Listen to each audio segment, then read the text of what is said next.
Welcome to Market Master YouTube channel. Today's video.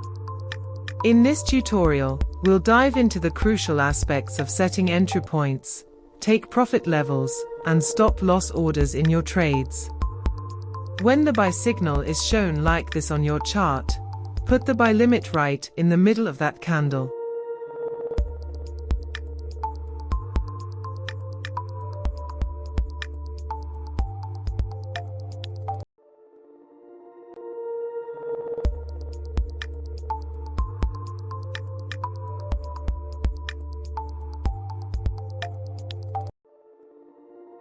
Now let's set the stop loss zone. Set stop loss in your trade as you can see.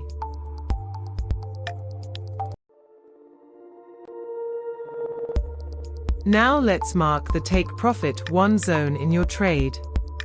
As shown on the screen, taking profit 1 zone will help you to set up.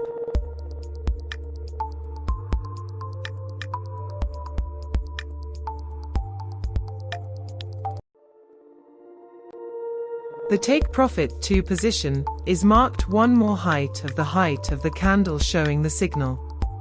It will be clear to you as it appears on the screen.